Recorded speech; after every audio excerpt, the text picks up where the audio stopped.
There was a time when the name John D. Rockefeller made entire industries just tremble. He didn't just build a business, he basically fought a war. Well, guess what? That same war is being fought all over again, right now. Only this time, the battlefield isn't oil, it's your attention. And if you understand how he won his war, you'll have the key to winning yours. And this right here really gets to the heart of the problem. See, if you're a creator on YouTube, TikTok, Instagram, any of them, you don't actually own your home. You're a tenant. You're building this amazing business on land someone else owns, and the landlord can change the rules or, heck, even evict you without a moment's notice. So to figure out how to win this new war, we've actually got to look back at the old one. The most valuable resource of the industrial age, it's been replaced. But the playbook to control it? Well, that's surprisingly similar. I mean, look at this. The parallel is absolutely striking. The fight Rockefeller waged over that black gold is the exact same fight creators are in today over attention. The chaos of those early oil fields, it looks a whole lot like the wild, totally unpredictable nature of our social media feeds. But here's where it gets interesting. While most people are out there desperately chasing trends, a very quiet, select few are just opting out of the war altogether. They're using a piece of tech from the 1970s, something most people have written off as totally obsolete, to quietly build their own empires. And I'm not kidding when I say empires. We're talking about businesses worth $10 million or even more, all built on a foundation that completely bypasses the gatekeepers.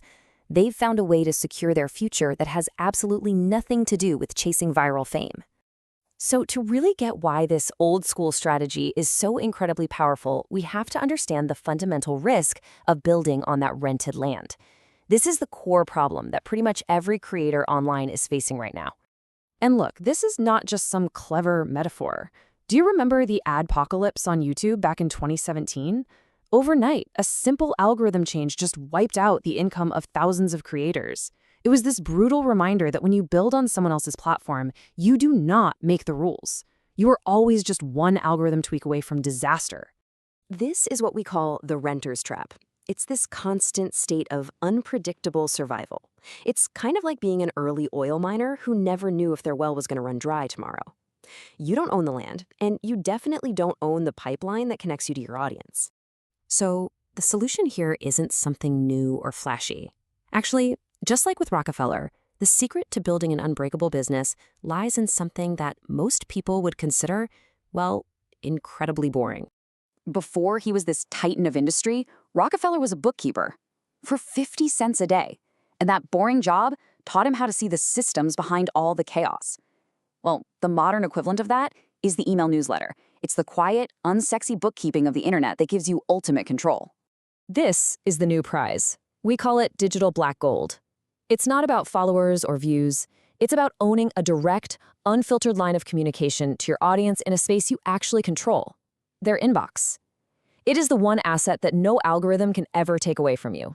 Okay, but how do you turn a simple list of emails into a multi-million-dollar business? Well, you don't just drill for oil, right? You have to refine it. See, Rockefeller knew the real money wasn't in just pulling crude oil out of the ground. It was in refining it into a much better product, like kerosene. It's the exact same for creators. First, you mine that crude attention on social media. Second, you build your own refinery by moving those followers over to your email list. And third, you refine them into kerosene, a loyal, engaged community that actually trusts you. Ultimately, what this is all about is owning your own pipeline. You stop paying those ridiculous shipping fees to the algorithm just to reach your own followers. Instead, you can connect with them directly, anytime you want. Okay, so this is where the strategy goes from just building a stable business to building an absolutely untouchable empire. This is the master move. This is what made Rockefeller a monopolist. It's a strategy called vertical integration. Rockefeller wasn't satisfied with just refining oil. Oh no. He bought the barrels, the wagons, the railroads, the pipelines. He owned every single step of the process, which gave him total, crushing control over the market. For modern digital business, this means you don't just send out a newsletter. You own the content you create. You own the products you recommend. You might even own the software your audience uses. And most importantly, you own all the data. You have an all-seeing eye into your entire industry.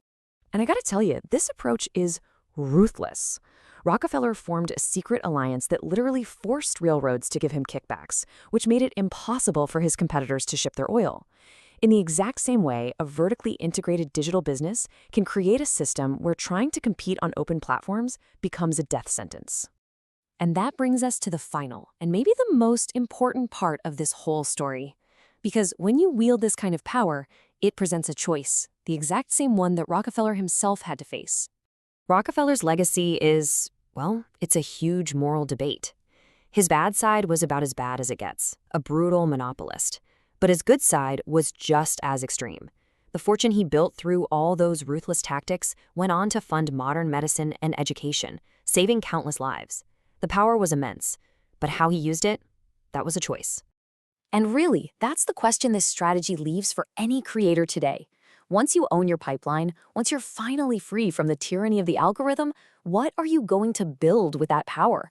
Will it be a predatory monopoly designed to crush others, or a way to provide a truly meaningful contribution to your audience? The choice is yours.